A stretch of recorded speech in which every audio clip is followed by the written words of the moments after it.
love our little song. I love it when it works. Yeah, when it works.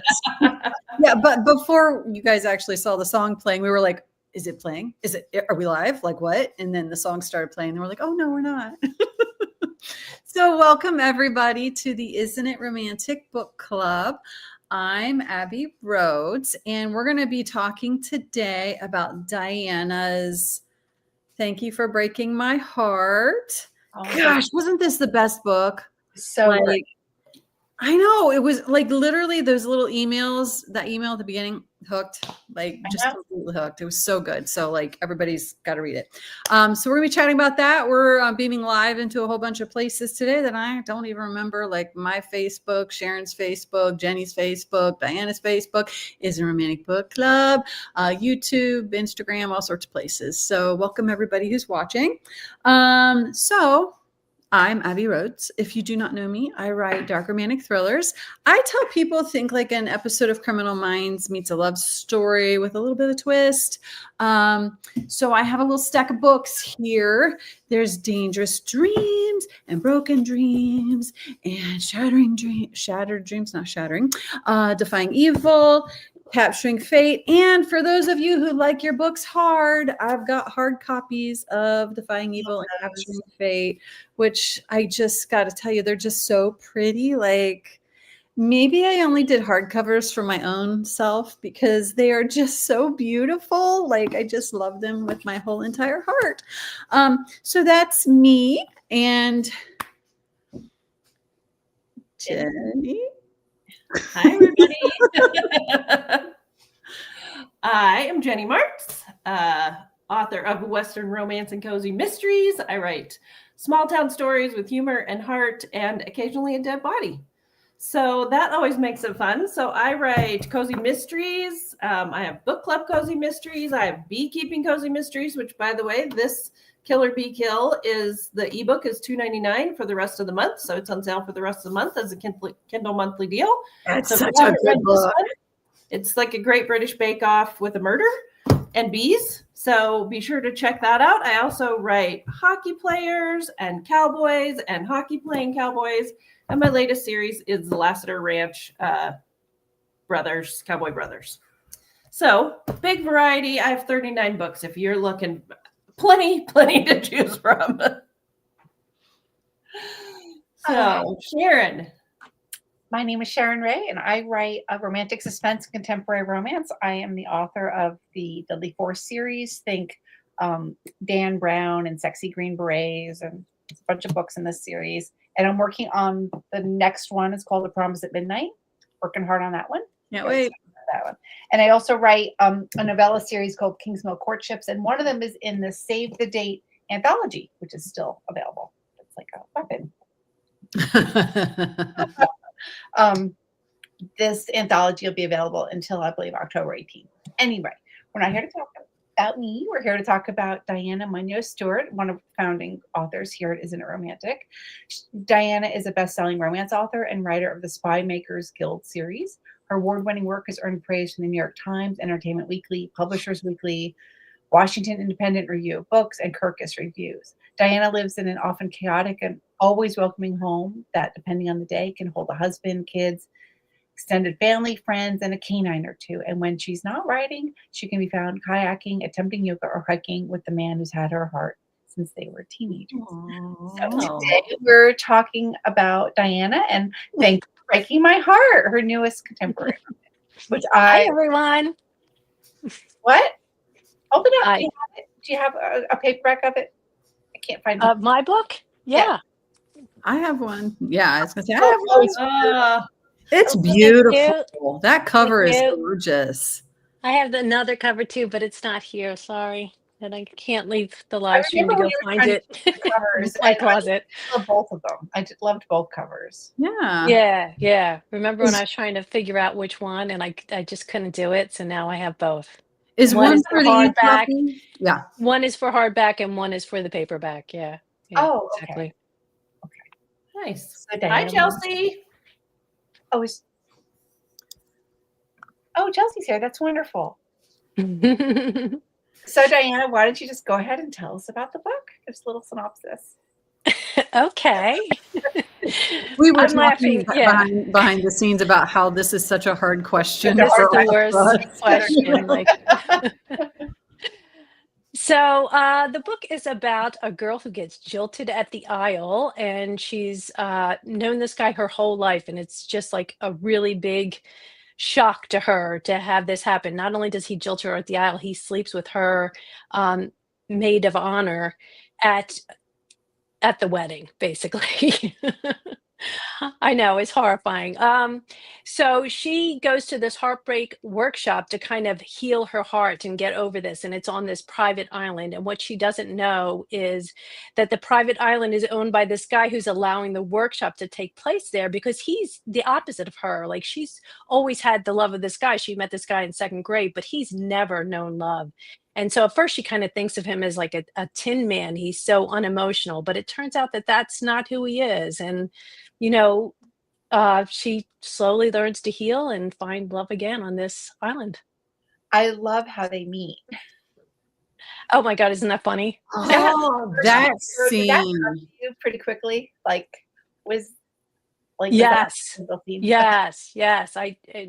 Like she just always has stuff like that happen to her, just like crazy stuff. So she's late for this boat to this island, and she's running down the dock, and the boat is taking off, and she flings her suitcase over, and then she flings herself over, and she kind of lands on her hands and knees at the feet of our male love interest. So Of our sexy hero. Yes. our sexy hero, right? Oh, Yeah. it's more than that too, though, because her bag busts open, and guess what? Most embarrassing thing that a woman could possibly be packing falls out all over. Three of them. Oh, yeah. Right, Like I had this. Oh my God, Cringe. Cringe. yeah, moment. this total cringe. Like, oh, how do you recover from that? You know. I found the doll the most horrifying, actually. I love the doll though. That doll is kind of creepy. Like I had Annabelle vibes from that doll. That's so creepy, right? What did you think of the doll? I liked how you put in all the other characters. I thought you did a really good job of she goes to this heartbreak recovery workshop on this island with a bunch of other people. And I thought you did a really good job of bringing in all these other diverse and interesting characters, like her roommate is just such a mean girl. And, it wasn't just all women who had their heartbreak. It was men too, and different ages. And I just thought you did a really good job with that. So how did you come up with all of your different people to bring in there? That was the funnest part. That was the funnest part because the people are so diverse and so different. And, you think a person and they turn out, Mhm. she's a dominatrix and, Yeah.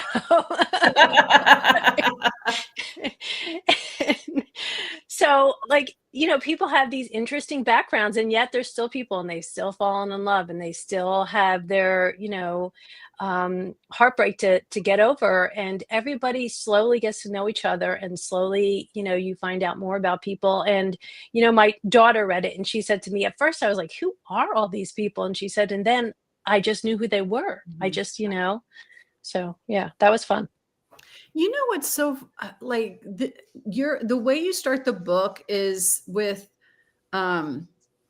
Lucinda sending the email to the doctor, kind of like begging to be admitted to the workshop. Yeah. And that sold. Like that beginning of that email just totally like, it's sort of like an unconventional way to start a book, but like, wow, that was like the perfect prologue to kind of set this up and just had me locked in because, oh my gosh, the story she told about her own being like left at the aisle, sort of, like Right. was just the way she told it. Like, I just loved her from that moment where she sent that email. Like her character came through so much in that. Don't you love that when that happens, when a character's voice comes to you so clearly?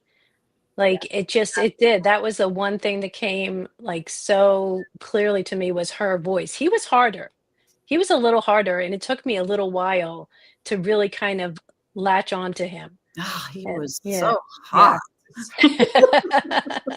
yeah, I just loved him. Yeah. Well, what I loved about her was she was actually very self-aware for her, right? She just felt like she knew she had issues, and Hmm. she thought she knew what they were, and she was so determined to work on them, even though she turns out she has other issues. But I think that's one Hmm. of the things I loved about her, it made her very vulnerable, was she knew she had issues. And because usually you don't see such self-aware characters in the beginning of a book because they have such a long journey. But what I loved about her is she was self-aware, and then she realized she was like self-aware about all the wrong things, and she had to really Yeah. dig. I don't know if what I'm saying makes sense. No, no, it totally makes sense. And you know what? I think that that kind of reflects all of us, right? We always think our issue is one thing, like, if I can just get over this heartbreak, I would be absolutely fine. And it turns out the reason you can't get over this heartbreak isn't actually the heartbreak, but something else that happened to you that wounded you and really was the reason she clung to this guy to begin with, right? Because of that experience of not being accepted, being the only girl with 5 brothers and not being accepted in that experience, wounding her, and then finding someone who does accept her and not wanting to let go, and until it was obvious that, she had to let go of it. So Diana, how do you know some of this from experience? Do you have a bunch of older brothers? Where are you in the sibling area? Well, I have a lot of brothers-in-law. I have a lot of brothers-in-law. But me, no, I have one older brother, and he's very kind. He's like the kindest person, and we have like a lot in common. And often it's really odd, and I know this is completely diverting from the book, but like I will send him a text message about something, and he will have like the exact or a similar situation happening in his life. It almost seems like we're connected in so many ways. But yes, just one older brother and 3 sisters. Yeah. Cool. Big family. So here's another question. I feel like the island was almost a character into itself. Yeah. Kind of felt, like the island. And I love that, like, Yeah. he had a name for the island. And what was your thought process behind like having this on a, not deserted island, instead of like a spa or something? Like, what was the idea behind the island? Am I the only weirdo that like gets attached to land and trees and like there's this certain trail that I love to like hike and walk, and when I get on that trail, I put on I think it's Patsy Cline, Back in Baby's Arms. Like Oh, I will play that is the first song I play when I get back on that trail. So I kind of like recreated that with this island, a place that is, really has a lot of connection to one of the main characters, the male main character.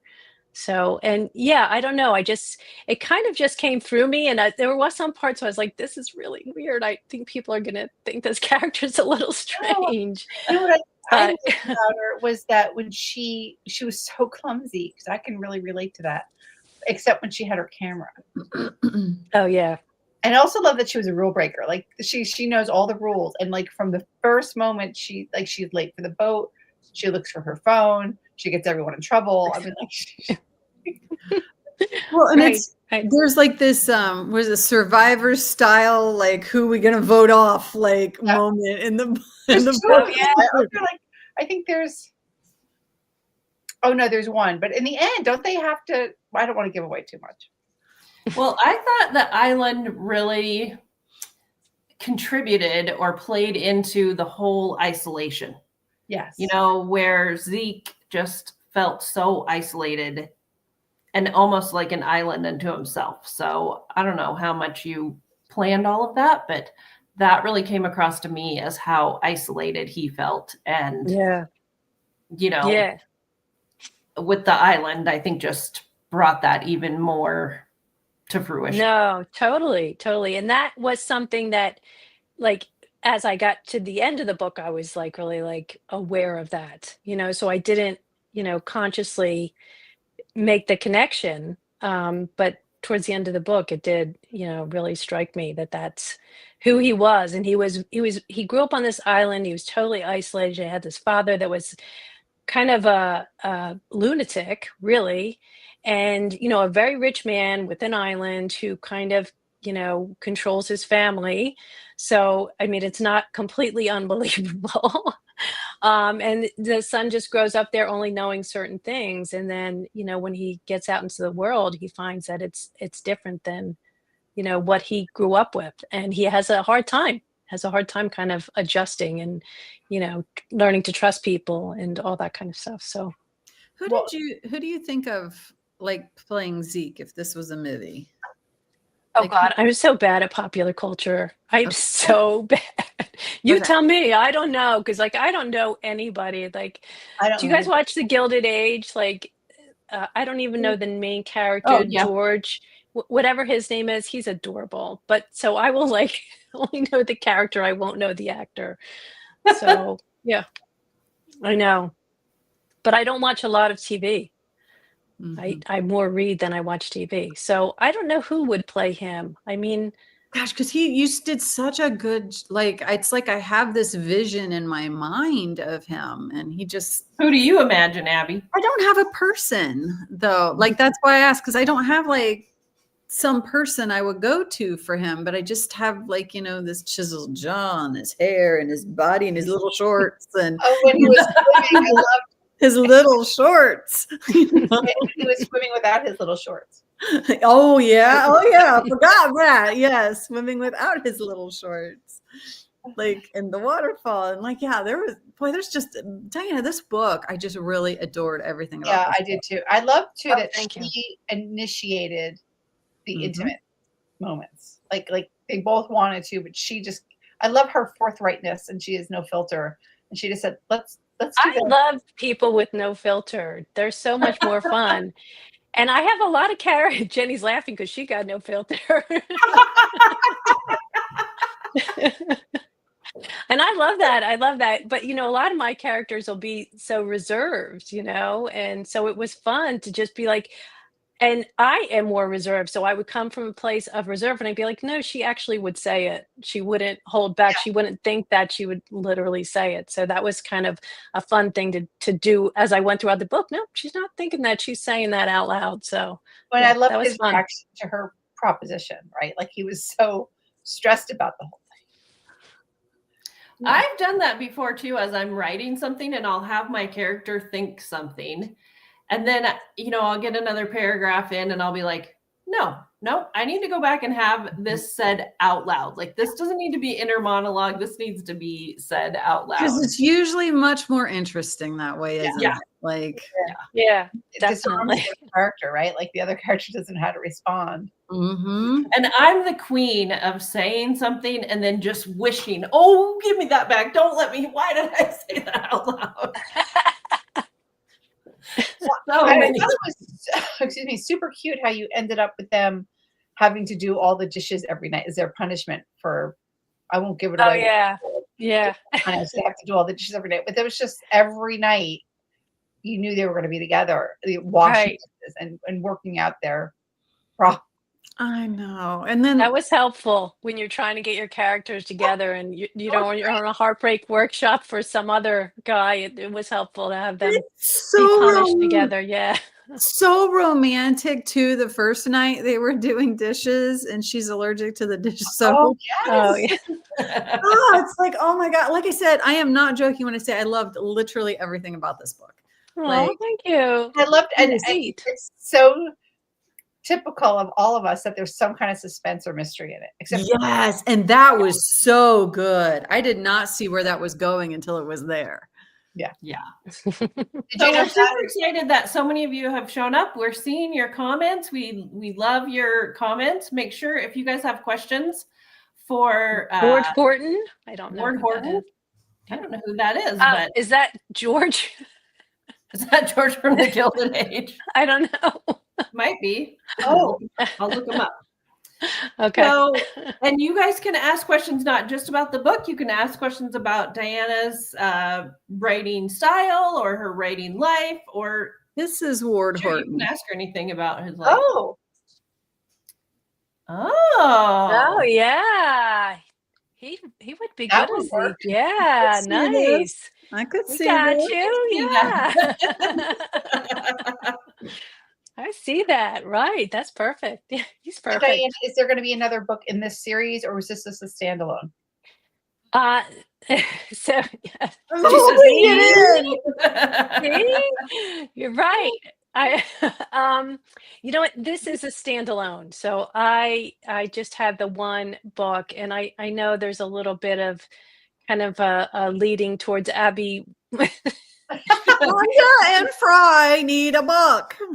what if Yeah. you just say this is a standalone for now? For now. This is a standalone for now. Okay.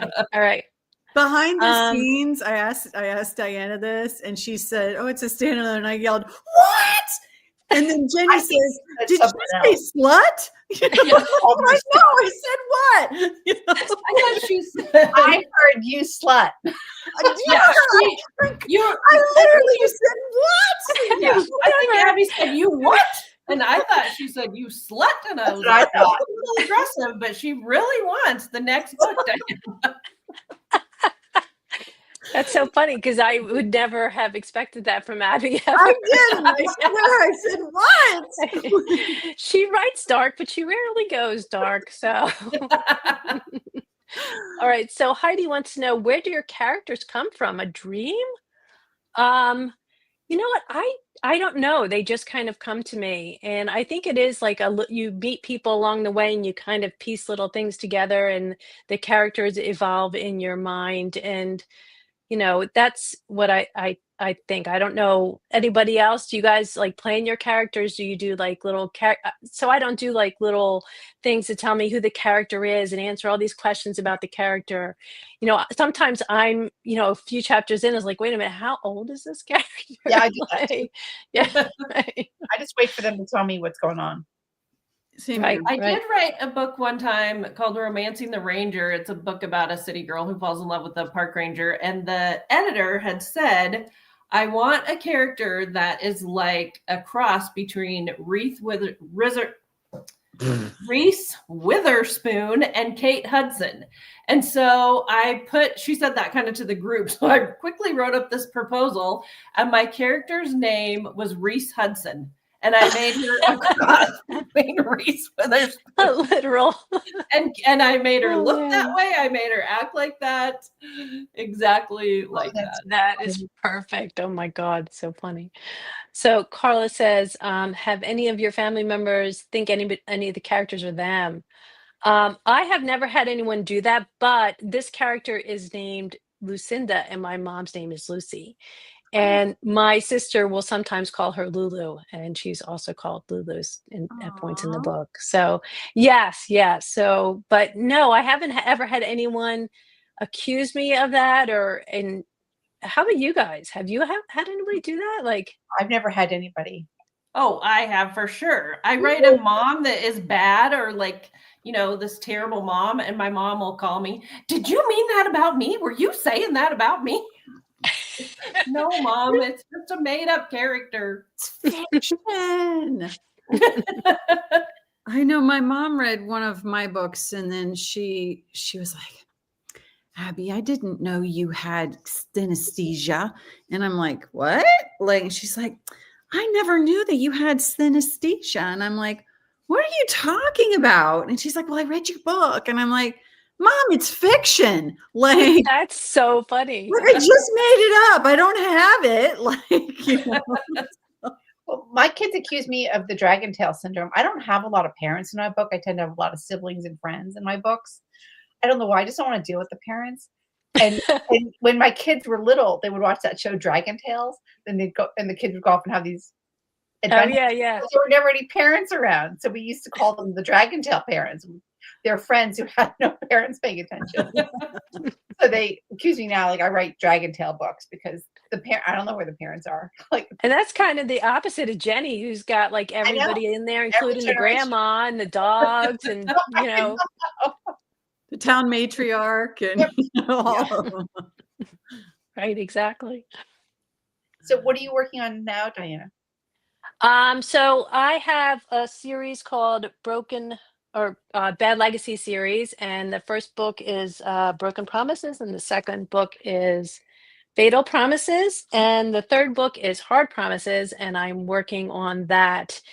And the difficult, so all these books are related, all the stories are kind of intertwined. You can read them separately, like standalones, but they if you read all of them, you'll find out, all of them have a connection. So the last one, which I don't have the title on, has to almost be written simultaneously with the third one. So that's not easy. Turns easy. out it's not easy. Yeah. I just did that with And two how Christmas- many will there be total in that, Diana? That's 4. Yeah. 4. Oh, good. Oh, thank you, Heidi. We appreciate that. No.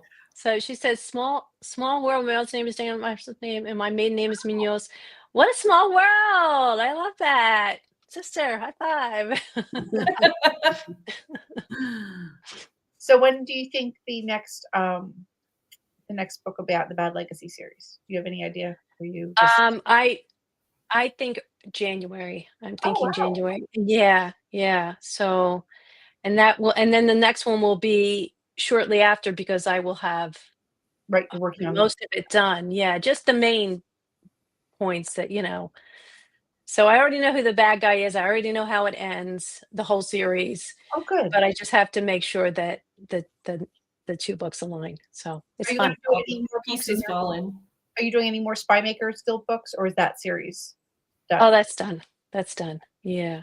I don't know. So I should never say never. Maybe I will go back one day and write I've always wanted to write the Troublemakers Guild, the 3 sisters in that parish family. Yeah, I love that. Because they're so badass, and I just would love to. So maybe one day. So never say never. How do you decide to write the Bad Legacy versus Thank You for Breaking My Heart? Because there's such a different flavor. Yeah. How do you know which one you're doing next? You just have to be in the mood, or? Well, this book was so hard to write. It was, and I really was drawn to Hard Promises. I really wanted to write Hard Promises, but I just had it in my head that I was going to do this first. And I just, over and over, I was like, oh, I really want to write this scene in Hard Promises. I really want to go there, but I stuck with it. And it's so funny. I remember we were interviewing Laurie Foster. At one point I said to her, Laurie, have you ever not finished a book? Because I was thinking, I don't know if I can do this. And she said, no, never. And I was like, oh, okay, well, I guess I gotta. You got it now. Yeah. So Laurie Foster something you does didn't never leave finish. one. And she said, no, it was the most alien concept ever. And I was like, okay, all right, I'm finishing this. So yeah, I have to credit Laurie for that. Yeah. Well, cool. And it always seems easier to think about that other idea. Yes, it does. Right. I'm working on a book now, and I woke up the other day with this great idea for this other book, and we call those slutty new ideas. Speaking of sluts, we're talking about sluts a lot apparently, but I call those a slutty new idea that's just drawing you away from the hard work of what you should be working on. Because it's so attractive there versus right here. Another book is out there saying, I'm easy to write. Come right. I'm easy over there. You got ideas for me. And then this one's like an ugly ball of mess. Right, exactly. This is tough. Exactly. So have you ever thought of writing short stories? Well, Sharon is our short story queen. I don't even know. 20 is it now? Something. There's a lot. Yeah. Oh my gosh, that's just. But I'm rewriting them. Yeah. Short. But it took me 20 books to realize there was actually a series. Yes. There was actually other things to write about in the series. So I didn't realize that at the time. And I enjoyed that last one so much. That was so much fun. We did that Room with a Girl. last week. Last week. Right, exactly. But I have written I've written more actually. I wrote a short story in that anthology, and that was hard. That was really difficult for me. And So I don't know how you do it. I might do it again if there was another anthology that came out. I might try it again, but that isn't easy. So hats off Well, to you, Sharon. I was told by an editor once that I would never be able to write a short story, and I shouldn't even try. Like, I would fail. You know, that's the Gauntlet wrong thrown. thing Yeah. to tell I don't Sharon. know what it was. I was at lunch with Jenny. We were at lunch with an editor, and Yeah. Jenny was there, and I said, "Oh, I think I would like to write a novella," because they were at the time. Our publisher was doing like suspense novellas, and she's like, "No, you don't know how to do that." And I don't know. I got it in my head like, well, at first I was like, "Okay, I don't know how to do that," and then I'm like, "Wait, what? What?" And it took me a long time to actually learn how to do that. Like, And isn't that funny how sometimes just one comment from one person can just stick there and either make you want to give up or make you dig your heels in harder? So Let me show you. Yeah, right, exactly. Yes, I have one novella called One October Night, and that was my "Let me show you." Nice. And you did it. You I did showed it. It's everybody. one of my favorite novellas. Yeah. Aw. So. So Heidi wants to know, do you like writing series or standalone more? And I guess this is for everybody. I like writing series. I like do. series. Yeah. Series. Yeah. All of I us do are too. series. Okay. I think it's easier so to fun. what? Go ahead, Jenny? Abbie. I think it's easier to write series because you get familiar with the world. Yeah. And so like book one is usually the hardest for me because I'm just learning the world and I'm a pantser. I don't plot or anything. So I'm just learning the world. And book two, I already know the world.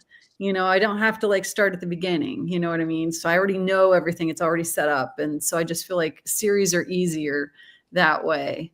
And I just yesterday started a brand new book and a brand new series. And I was staring at that blank page.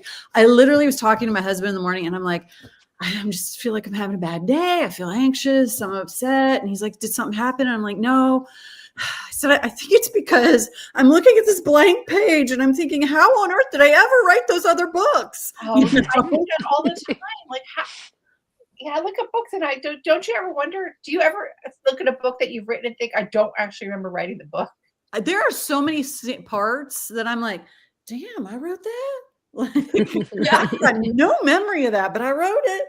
Like, oh, that was And I love series getting to kind of go Yes, back into the world again. Like my page turner series is this group of women in a book club, and I've had other readers tell me, and I kind of feel the same way, that there's 7 books in that series. It's all the same characters, but each book is a different person in the book club, and they're kind of mystery and romance. And readers tell me, and I feel like every time I go back to that series, it's like visiting old friends, and it's just like being back with like your group of family and friends, like your found family. So I like going back into that world.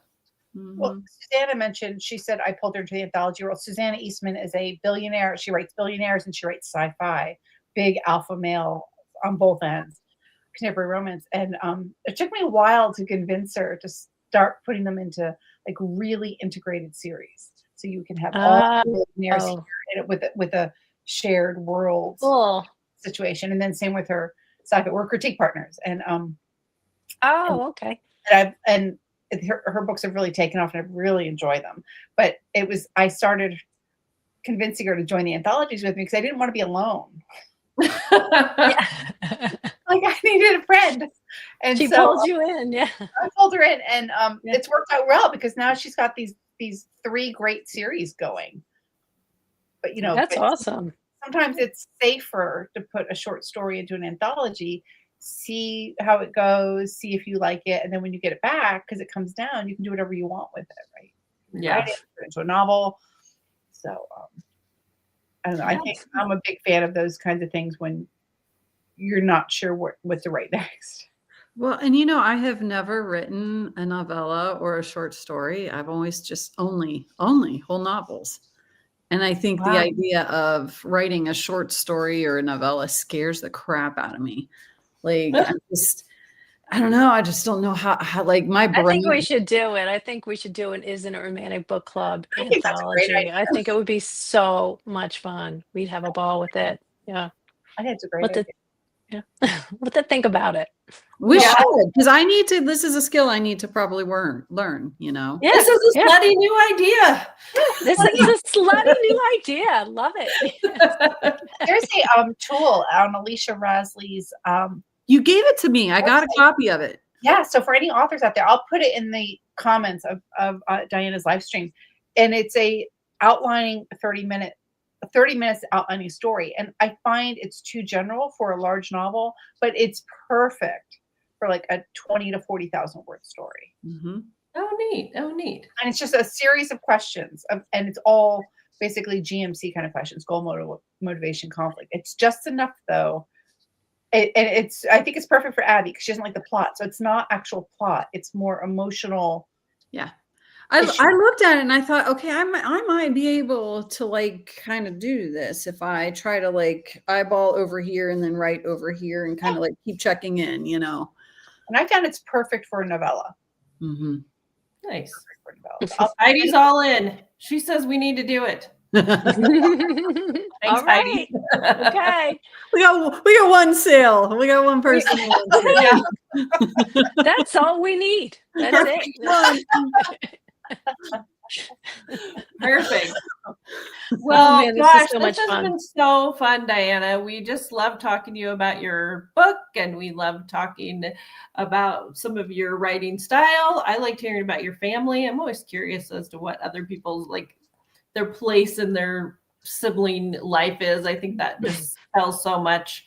It might surprise some people to know that I'm a middle child, attention seeker. Might not surprise anyone, but we really, I think all of us really loved the book. Oh, thanks, guys. Enjoyed getting to share that experience with you. And we have to tell you, we're super duper excited about our author for next month. So excited. Quite a big announcement that we have. Yes. Am I announcing it, or is one of you guys? Should we just go for it?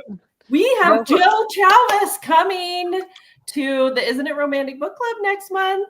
And we're going to read first. A brand new book, He Falls First. It's got rave reviews. We're so excited. We're so excited. Oh, God. You guys join us then. We're going to have so much fun. Yeah. Yeah, I'm very excited. So. Well, we're so thankful that you guys are all here. Hey, before we go, one thing. Yeah. If you were part of the Isn't It Romantic Book Club and you participated and fall into a book giveaway, maybe double check to make sure you didn't win a prize somewhere, because I have my biggest prize nobody has claimed yet. Oh, yeah, wow. I have a bunch that are unclaimed. I know other authors. Oh, wow. So like be sure that you're double checking to see if, you know, you got a notification or there's a winner's post that's in the featured posts. We tried to have all the authors use it, but authors are wild and willful creatures and don't follow rules, you know. I don't think I do. Well, see, Sharon is an example of a wild and willful creature who didn't follow the rules. So. Exactly. Yeah, I got all mine. I got all my winners. I was so happy. So yes, but look. Check and see. Definitely. Yeah. All right. We'll see you guys. See everybody. See you next month. Bye. See you next month. Bye.